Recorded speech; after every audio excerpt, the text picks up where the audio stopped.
Okay students, welcome to my channel Matru commerce. So మనము cost అకౌంటింగ్లో stock లెవెల్కి సంబంధించి ప్రాబ్లం డిస్కస్ చేస్తున్నాం కాబట్టి అందులో ప్రాబ్లం నెంబర్ సెకండ్ వన్ చూడండి. The components a and b are used as follows. Normal usage 50 units per week each. Minimum usage 25 units per week each. Maximum usage 75 units per week each. Reordering quantity A 300 units, B 500 units. Reordering period A 4 to 6 weeks, B 2 to 4 weeks. Calculate for each component A reordering level, B minimum level, C maximum stock level, D average stock level. So ఇందులో మనకు 2 components ఇచ్చాడు, ఏ and B ఇచ్చాడు. ఏకి సంబంధించిన values ఇచ్చాడు, బికి సంబంధించిన values ఇచ్చాడు సపరేట్గా. సో మనము a component a and component b సపరేట్గా మనం ప్రాబ్లం చేయాల్సి ఉంటుంది. ఓకే, ప్రాబ్లంలోకి వెళ్దాం students. So first component a first వచ్చేసి రీఆర్డరింగ్ లెవెల్ అడిగాడు. So reordering level is equal maximum consumption into maximum reorder period. Formula maximum consumption into maximum reorder period. So maximum consumption వచ్చేసి 75 units. So maximum consumption వచ్చేసి ఎంత ఉంది ఇక్కడ మనకు చూడండి. Maximum usage 75 units for week each ఇచ్చాడు. So కాబట్టి maximum consumption 75 units. So next maximum reorder period 6 weeks. So చూడండి ఒకసారి రీఆర్డర్ పీరియడ్ కాంపోనెంట్ ఏది చేస్తున్నాము. మినిమం వచ్చేసి 4 weeks, మ్యాక్సిమం వచ్చేసి 6 weeks. సో కాబట్టి 75 into 6 weeks. సో ఆన్సర్ వచ్చేసి 450 units. Okay, next second one minimum stock level. So minimum stock level formula reordering level minus normal usage into normal reorder period. So మనకు reorder level ఎంత వచ్చింది ఇక్కడ first one calculation చేసాం కదా, 450 minus normal usage. So normal usage ఏ విధంగా వస్తుంది ఇక్కడ చూడండి, ప్రాబ్లంలోనే ఇచ్చాడు. Normal usage 50 units for week each, అంటే ఈచ్ మీన్ ఏ కాంపోనెంట్కు బి కాంపోనెంట్కు 50 units తీసుకోమని చెప్పాడు. కాబట్టి ఇక్కడ నార్మల్ యూసేజ్ 50 units తీసుకున్నాం. నెక్స్ట్ నార్మల్ రీఆర్డర్ పీరియడ్ అన్నాడు. సో నార్మల్ రీఆర్డర్ పీరియడ్ 4 + 6/2 చేసాం. ఎందుకు 4 + 6 ఏ విధంగా చేసామంటే రీఆర్డర్ పీరియడ్ మినిమం 4 weeks ఇచ్చాడు, మ్యాక్సిమం 6 weeks ఇచ్చాడు. కనుక మనకు కావాల్సింది normal reorder period. So normal reorder period ఏ విధంగా వస్తుంది, minimum weeks and maximum weeks /2 చేస్తే మనకు 5 weeks వస్తుంది. సో కాబట్టి 450 మైనస్ 50 into 5 చేస్తే మనకు 250 వస్తుంది. సో 450 మైనస్ 250 200 units వచ్చేసి మనకు minimum stock level. Okay, so third one maximum stock level is equal reordering level plus reordering quantity minus minimum usage into minimum reorder period. So reordering level first calculate చేసాం, ఎంత వచ్చింది మనకు 450 units వచ్చాది. Next one ఏముంది, reordering quantity ప్రాబ్లంలో ఇచ్చాడు మనకు చూడండి. Reordering quantity component ఏ 300 units ఇచ్చాడు, బి 500 units ఇచ్చాడు. సో ఇప్పుడు మనం ఏది చేస్తున్నాం కాబట్టి కాంపోనెంట్ ఏ 300 units. సో 300 units వచ్చేసి మనం రీఆర్డరింగ్ క్వాంటిటీ తీసుకున్నాం minus minimum usage into minimum reorder period. So minimum usage, so ఇక్కడ చూడండి మినిమం యూసేజ్ ఇచ్చాడు చూడండి. Minimum usage 25 units for week each ఇచ్చాడు. అంటే మినిమం యూసేజ్ 25 units అనేది ఫర్ వీక్ కాంపోనెంట్ ఏకి తీసుకోవాలి, కాంపోనెంట్ బికి తీసుకోవాలి. సో కాబట్టి మినిమం యూసేజ్ 25 units తీసుకున్నాము. అదేవిధంగా మినిమం రీఆర్డర్ పీరియడ్ అన్నాడు. So minimum reorder period 4 weeks ఏ విధంగా తీసుకున్నాము ఇక్కడ చూడండి. Reorder period component A 4 to 6 అన్నాడు, మ్యాక్సిమం వచ్చేసి 6, మినిమం వచ్చేసి 4. సో కాబట్టి minimum reorder period 4 weeks. So ఇప్పుడు 450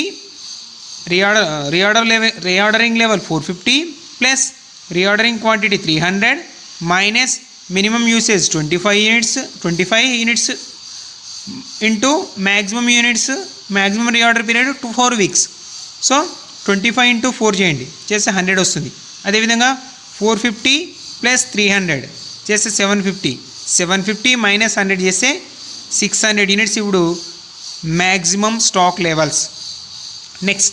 నెక్స్ట్ వచ్చేసి fourth one average stock level. So average stock level minimum stock level plus 1/2 into reorder quantity. Formula ఇది, minimum stock level plus 1/2 into reorder quantity. So minimum stock level ఎంత ఉంది ఇక్కడ? Maximum అన్నాడు, minimum అన్నాడు. ఇక్కడ minimum stock level ఎంత వచ్చింది మనకి? ఇక్కడ చూడండి, మినిమం స్టాక్ లెవెల్ ఇక్కడ క్యాలిక్యులేషన్ చేసాం. ఎంత వచ్చింది? 200 యూనిట్స్ వచ్చాయి. సో కాబట్టి 200 యూనిట్స్ తీసుకున్నాము. ప్లస్ 1/2 యాజ్ ఇట్ ఈజ్గా తీసుకోండి into reordering quantity 300. Reordering quantity 300 ఏ విధంగా తీసుకున్నాము? ఇక్కడ ప్రాబ్లంలో ఇచ్చాడు. రీఆర్డరింగ్ క్వాంటిటీ కాంపోనెంట్ ఏ 300 యూనిట్స్. సో కాబట్టి 300 యూనిట్స్ తీసుకున్నాము. సో ఫస్ట్ ఏం చేశారంటే 1/2 ఇంటూ 300 చేస్తే మనకు 150 వస్తుంది. సో 200 ప్లస్ 150 చేస్తే 350 యూనిట్స్ వచ్చేసి మనకు average stock level. Students, next we have to calculated component B. So component బిలో కూడా సేమ్. కాంపోనెంట్ ఏ విధంగా చేసాము, కాంపోనెంట్ బి ఇన్ఫర్మేషన్ కూడా ఇచ్చాడు. కాబట్టి so first one reordering level. So reordering level is equal maximum usage into maximum reorder period. So maximum usage ఎంత ఇచ్చాడు ఇక్కడ ప్రాబ్లంలో? Maximum usage 75 units per week each అని ఇచ్చాడు. కాబట్టి బోత్ తీసుకో, అంటే కాంపోనెంట్ ఏకి తీసుకోవాలి, కాంపోనెంట్ బికి సేమ్ యూనిట్స్ తీసుకోవాలి. సో కాబట్టి maximum usage 75 units. So next one is maximum reorder period. So maximum reorder period component బికి ఎంత ఇచ్చాడు చూడండి, 2 to 4 వీక్స్ ఇచ్చాడు. సో 2 to 4 వీక్స్ ఇచ్చాడు. కాబట్టి మ్యాక్సిమం అన్నాడు కాబట్టి 4 వీక్స్ తీసుకోవాలి. మినిమం అన్నప్పుడు 2 వీక్స్ తీసుకోవాలి. ఇక్కడ మ్యాక్సిమం అన్నాడు కాబట్టి 4 వీక్స్ తీసుకున్నాము. So maximum reorder period 4 weeks. 75 into 4 300 units వచ్చేసి మనకు answer. So reordering level 300 units. So next one we have calculated minimum stock level. So minimum stock level is equal reordering level minus normal usage into normal reordering period. So reordering level already మనకు 300 units ఇక్కడ calculate చేసాం. So next one normal usage. So normal usage ఏ విధంగా వచ్చిందంటే ఇక్కడ ప్రాబ్లంలోనే ఇచ్చాడు. Normal usage 50 units per week each అన్నాడు కూడా పర్ వీక్ ఈచ్ అన్నాడు. కాబట్టి కాంపోనెంట్ ఏకి ఎంత తీసుకున్నామో కాంపోనెంట్ బికి కూడా అంతే తీసుకోవాలి. సో 50 యూనిట్స్ తీసుకున్నాం. Next normal reordering period. So normal reordering period ఏ విధంగా వస్తుంది? కాంపోనెంట్ బి కదా మనం చేసేది. So component b 2 to 4 weeks అన్నాడు. సో నార్మల్ అన్నాడు కాబట్టి 2 + 4/2 చేయాలి మనం. కాబట్టి సో ఇక్కడ 2 + 4/2 చేస్తే మనకు 3 వీక్స్ వస్తుంది. So 300 minus 50 into 3 150. 300 minus 150 units వచ్చేసి మనకు మినిమం స్టాక్ లెవెల్.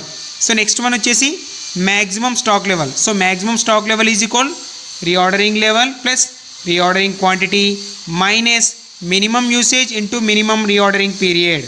సో మనకు reordering level 300 units. Next reordering quantity component b 500 units. Okay, 500 units. So next one minimum usage. So minimum usage 25 units. చూడండి ఇక్కడ minimum usage 25 units per week each ఇచ్చాడు. ఓకేనా. Next minimum reordering quantity. So minimum reordering quantity 2 ఏ విధంగా తీసుకున్నాము? ఇక్కడ తీసుకున్నాము. Component B maximum 4 weeks minimum 2 weeks అన్నాము. ఓకేనా, మ్యాక్సిమం 4 వీక్స్ మినిమం 2 వీక్స్. కాబట్టి మనకు ఫార్ములా ఏముంది? Minimum reorder period 2 weeks. So 25 into 2 చేస్తే మనకు 50 వస్తుంది. So next reordering level 300 plus reordering quantity 500 minus 25 into 2 50. So 300 plus 500 800 minus 50 చేస్తే మనకు 750 యూనిట్స్ వచ్చేసి మనకు maximum stock level. So next one we have calculated average stock level. So average stock level is equal minimum stock level plus 1/2 into reordering quantity. So minimum stock level మనకి ఇక్కడ calculation చేసాం. చూడండి, minimum stock level 150 units వచ్చాయి. ఓకేనా. So 1/2 as it ఈస్గా తీసుకోండి. Next reordering so reordering quantity మన ఇక్కడ ప్రాబ్లంలో చూసాం reordering quantity. So reordering quantity B 500 units వచ్చేది చూడండి ఒకసారి, B 500 units. So reordering quantity 500 units. So 150 plus 1/2 into 500 కదా, 500 ఇంటూ 1/2 చేస్తే మనకు 250 వస్తుంది. సో 150 ప్లస్ 250 400 యూనిట్స్ వచ్చేసి మనకు యావరేజ్ స్టాక్ లెవెల్. ఓకేనా. సో ప్రాబ్లం అనేది ఈ విధంగా చేయాలి. మనకు formulas main important, formulas by hand చేస్తే మనకు ప్రాబ్లం ఈజీగా చేయడానికి అవకాశం అనేది ఉంటుంది.